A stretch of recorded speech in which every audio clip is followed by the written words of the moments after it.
In the late 13th century, some 30 years after the death of the Hohenstaufen Emperor Frederick II in 1250, a remarkable rumor spread. The great emperor had not died, but returned. The belief in Frederick's second coming had already taken root during his lifetime and was fueled by political instability, religious expectations, and legend. In Italy, there were even bets on when he would return. In this charged atmosphere, a man emerged claiming to be the resurrected emperor, Dietrich Holtschuh, better known as Tile Kolup. But first things first. Welcome back to Lemmy History. We like royal imposters on this channel, so I thought to myself, someone from Germany might be interesting for a change. Frederick II was one of the most dazzling figures of the medieval world. Culturally refined, politically ambitious, often excommunicated, yet a symbol of imperial strength and order. He even regained Jerusalem for Christianity.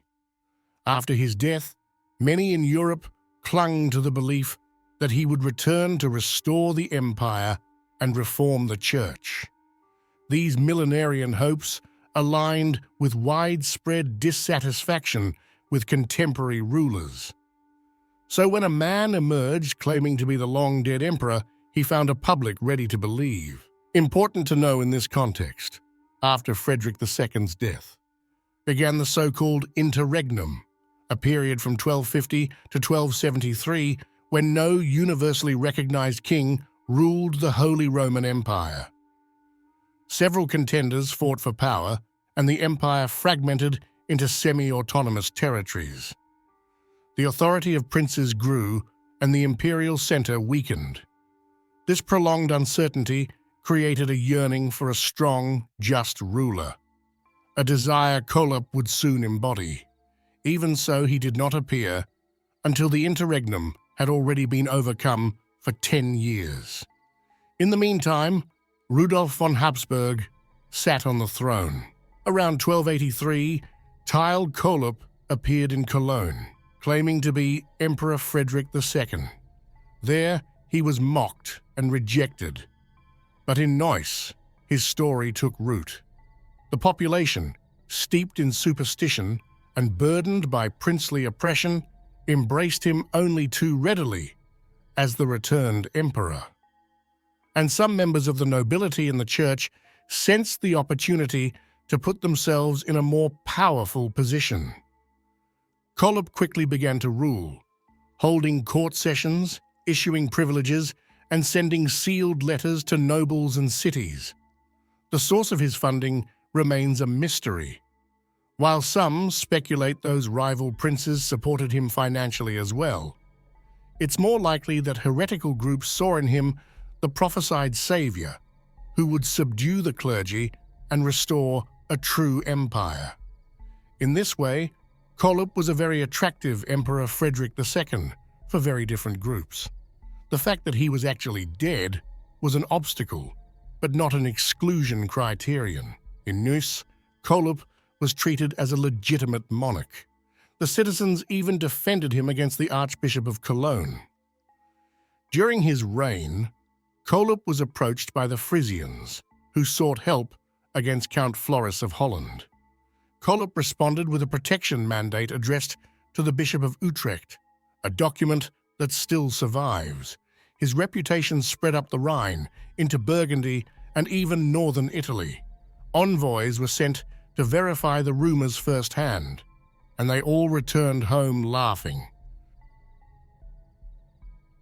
Kolup did not just present himself as a symbolic figure. He actively asserted political claims.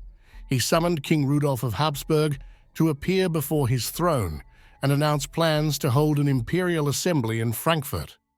At the time, Rudolf was in conflict with several cities over the 30th penny, a royal tax requiring citizens to give 1/30 of their income or goods to the king. This tax triggered resistance, especially among the economically powerful imperial cities. Kolup's position gained traction. Cities like Colmar, Hagenau, Frankfurt, Friedberg, and Wetzlar formed opposition alliances. In early May 1285, the tension peaked. Kolup moved to Wetzlar and was welcomed with pomp and ceremony. Despite having just reconciled with Rudolf's envoys over the tax issue, Wetzlar admitted the false emperor days later.